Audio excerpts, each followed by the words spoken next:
Good morning, everyone. God is good all the time, and all the time, God is good. Kailanman, mga kapatid, ang pagkamaayo sa Ginoo mga igsoon will stand forever. Hallelujah. Praise God. Nga walang kukupas. Hallelujah. Praise God. Ang milagro o gahom sa Ginoo di kukupas. Hallelujah. Tungod kay ang iyahang gahom mga igsoon, ang iyang grasya, ang iyang panalangin, ang iyang kaluoy. Praise God, ang iyang gugma ilabi na ang kaluwasan mga igsoon nga iyang gihatag sa ato mga kinabuhi mga igsoon magapadayon sa walay katapusan kung kita magpabilin nga dunay 100% nga pagtuog pagsalig diya sa Ginoo hangtod na sa iyang pagbalik. So matud pa din mga igsoon sa Acts 19:11-12, and God wrought special miracles by the hands of Paul, so that from his body were brought unto the sick handkerchiefs or aprons. The diseases departed from them, and the evil spirits went out of them. So, nag-ingon diya mga igsoon nga ang Dios nagahimog katingalahan kay bulungan. In other words, mga milagro. Pinagi siyang alagad nga si Apostol Pablo mga igsoon nga ang tanan nga dunay mga sakit atong panahon na different kinds of illness, sickness mga igsoon. Praise God nga giantos sa mga tao mga igsoon. Praise God, ang tanan nga nihikap sa lawas ni Apostol Pablo atong panahon na mga igsoon.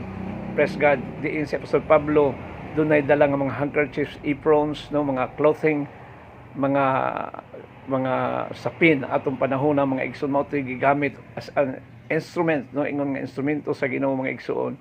Diin ang mga tao mga igsoon nakadawat og mga milagro kaayuhan sa tanan nila mga sakit ug balatian. So atong panahon na mga igsoon, they were totally cured and healed, no, katong nipakita nanungha atong panahon na mga igsoon, diin sila nakasaksi sa milagro nga gibuhat ni Apostol Pablo sa ilahang mga kinabuhi. Praise God. Unya nag-iyon pa diya mga igsoon og bisan pa katong mga gisamok sa mga mahugawng espiritu, katong gipangyawaan, gidemonyohan, no, katong mga nangaposes. Praise God. Hallelujah. Silang tanan gipang-ayo pinaagi sa alagad sa Ginoo nga si Apostol Pablo mga igsoon. So mao na mga igsoon nga ang milagro, ang katingalahang mga buhat nga pagabuhaton sa Dios, praise God, sa imong kinabuhi, sa akong kinabuhi mga igsoon. Praise God, mahitabo na sa atong kinabuhi mga igsoon, ihatag na sa Ginoo sa atong kinabuhi mga igsoon ang katingalahan nga mga buhat, ang kaluoy, no, ang gugma, praise God, ang grasya, ang panalangin, ang gahom sa Dios ilabi ng kaluwasan nga kana mga igsoon ihatag sa Ginoo sa atong kinabuhi mga igsoon kung atong palihukon ang atong pagtuog pagsalig diya sa Ginoo mga igsoon. Mao nga palihok ka ang imong pagtuog pagsalig diya sa Ginoo mga igsoon aron ang milagro, ang kahibulungan nga mga buhat, hallelujah, ang katingalahan nga mga butang, praise God, inguman ang grasya, hallelujah, ihatag sa Ginoo sa ato ang mga kinabuhi, praise God. So mao na mga igsoon, let's continue to fight the good fight of faith, assaulting the gates of hell and Hades, turning back, keep on the firing line. Padayon ta mga igsoon, do not retreat, do not surrender.